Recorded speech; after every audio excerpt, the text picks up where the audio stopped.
Life as a digital nomad is a lot of fun. In order to make it even better, we will discuss apps that can save you hundreds of dollars and few hours every week so you can spend it on things that you love. Let's move! If you're new here, I'm Artyom, and on this channel I ramble about all things digital nomads and remote work.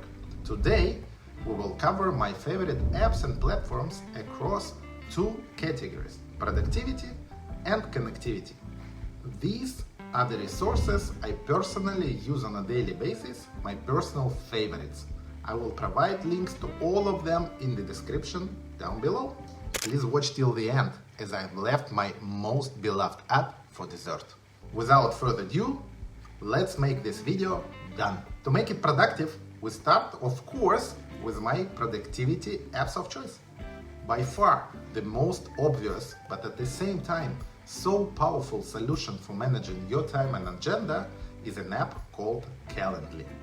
It helps you organize meetings like never before. You don't need to check your availability slots, share it with the other person, find a slot which works for you both, reconfirm it and book the calendar. Now it's automatic. You connect Calendly to your calendar, and all you need to do is to share your calendar link with the person you plan a meeting with.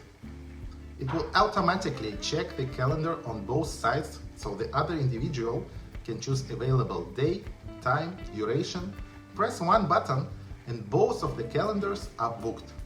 Fast and seamless. It can automatically add a video conferencing tool, send reminders, or a payment link if you are running paid consultation. You can use the app for free, but there are premium subscription for around 8 to 16 USD per month, which gives you more tools for customization and integration. Next up, Miro. Not sure how to properly pronounce it, Miro or Miro, but it doesn't make the app any worse. In a nutshell, Miro is a simple whiteboard, but extremely useful one for collaboration and brainstorming. You may use it on your own to visualize schemes, processes, complex issues, making a SWOT analysis, organizing information, or generating a mind map. Just a perfect tool, which gets even better when you need to work as a team. Miro helps you collaborate with colleagues or partners as if you were working in the same room. Frameworks, sharing ideas, posting notes, voting for ideas, setting timers, love it. Good news, app is free to use. You get up to 3 whiteboards and a bunch of pre-designed frameworks you can choose from and work in them easily. Premium subscription is available for unlimited boards and also more advanced tools for collaboration and integrations of other apps. Pricing is similar to Calendly. It's $8 to $16 a month based on the package. Before we boost remote workers' productivity even further with app number 3, appreciate if you could give this video a thumbs up and hit subscribe button below. Next up is a crowd's favorite and a real sensation of the last couple of years: Notion, a free-to-use database where some folks are able to manage their whole life: personal, work-related, to-do lists, plannings, reflections, etc. Frankly, for me it's too much, and I'm very far from being a control freak. Thus, I use it for specific use cases, like taking meeting notes, travel planning, YouTube production cycle for this very channel, high-level to-do lists across different pillars of my life, like money, health, travel, etc. Free version of the app will cover majority of your needs. Not sure why switch to a premium subscription. The only downside of Notion is synchronization.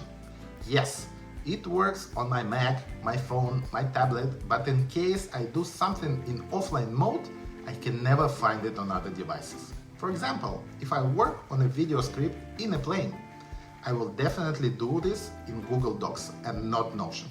We talked of a few personal productivity apps, but sometimes we just need to do nothing and outsource some actions. Here is when freelance marketplace like Fiverr or Upwork come into play.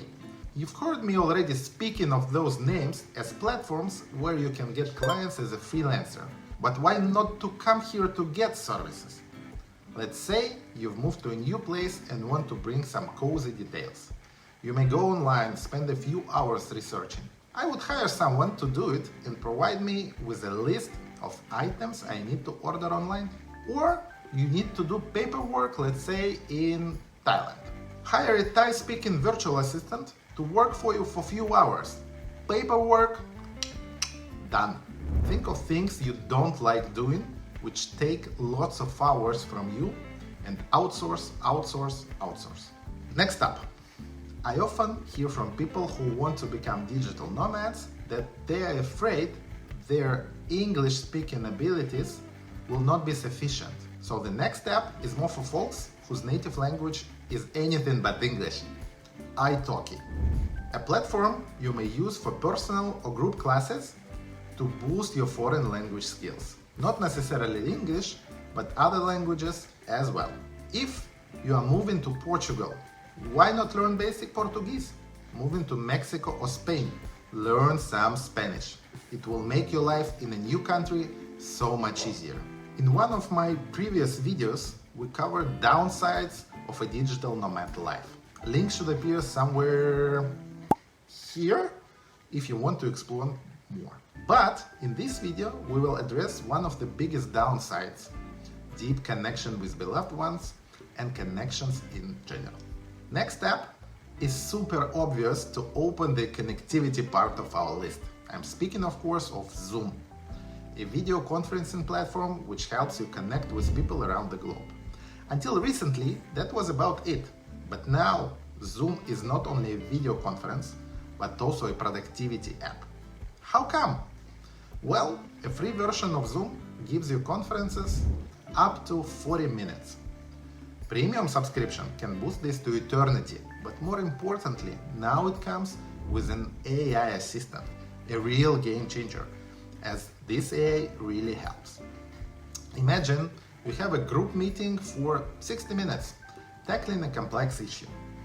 After the call, AI will provide you with a meeting summary, action points, who is responsible, and dates and gates, all based on what was said during the call. Note-taking was never that easy.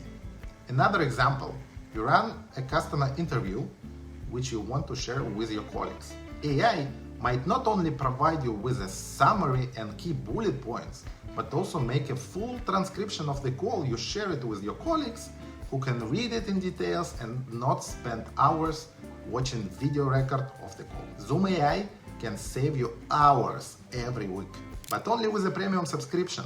I encourage you to think of that if you spend a lot of time on video calls. The price for premium Zoom is around $15 a month. After innovative video conferencing AI tools, we go to the other side of the spectrum. We go old school. Yes, we do have Zoom, FaceTime, Google Meet, Messenger calls, WhatsApp calls, etc. But sometimes one needs to call a landline to book a restaurant, or confirm a meeting, or talk to bank customer support, or organize a slot in the hospital. You name it. When you have a local SIM card and the local number, it's no problem. But what if you travel to other country and need to make a call there, or call back to your home country? Roaming rates might get expensive. Apps which use voice over IP technology come to rescue. There are plenty of them. I personally use either Skype or Viber. In a nutshell, what happens is that you call over internet and use only internet traffic, for example, free Wi-Fi, while person on the other side of the line sees your number and gets it as a regular call. You can also receive calls through these apps, which makes receiving calls in roaming also free. You pay only for internet traffic, but not for a call with a roaming rate. Usually, you pay for such calls on a per minute basis. Some countries are cheaper, some more expensive, but anyways, you save a fortune comparing to a direct call from your phone. If you use calls a lot, consider buying a subscription from Viber. Unlimited calls to 57 countries for around $6 to $7 a month, depending on your location. I seldom call, thus I bought, I think, $15 of credits, and 1 year later, still $8 in the balance. A very good deal. At the moment, you might be asking, calling over internet is a great idea, But internet costs money, especially while roaming. Well, I have a solution for you. And the solution is called AirAllo. It's an app where you can buy a SIM card for almost any country or region, pay for whatever number of gigabytes you need, and enjoy online life. I use it for all my trips of up to 2 weeks. Otherwise, it's better to buy a local SIM card. Make sure your phone supports eSIM and you get a seamless experience. Everything works as usual. All your messengers, mail clients, navigation. The only thing that changes is that you supply traffic from a different SIM card. You can buy a SIM card for every country you visit, starting from 1 gigabyte, or just purchase a universal one, which is called Global. At the moment, its price is $69 for 20 gigabytes, and you have 1 year to use it. In case you don't watch YouTube or don't use video conferencing a lot, 20 gigs will cover you for, let's say, 30 to 40 full days of travel, but it really depends on the usage. I usually buy 5 gigs for a week and top up in case it's not enough. If you are okay with being on a mobile traffic all the time, you can skip number 9. I'm talking about a VPN service. Again, there are plenty of options out there. I personally use Surfshark VPN. All VPN providers have free plans that you can use, but I prefer to pay a few dollars a month for a premium version. With Surfshark, I get an unlimited number of devices with my subscription. Have it on my Mac, iPad, 2 iPhones. You can also share it with family and friends. VPN connection starts every time I connect to a Wi-Fi. It happens automatically. I don't have to think about it, and it also gives me a peace of mind when it comes to my data. And the app number 10 is actually my app number 1, which I use the most. It's Telegram. Started as a secure instant messaging app, now it's so much more. Blogs, calls, video conferences, stories, news, channels, streaming, and more. There are tons of alternatives out there. iMessage, Facebook Messenger, Line, WhatsApp. But every time I need to use them after Telegram, it's like going 10 years back in time. Telegram is so much more advanced. Did I miss your favorite app? Let me know in the comments down below. For now, stay productive and connected. Take care, and I see you in the next video.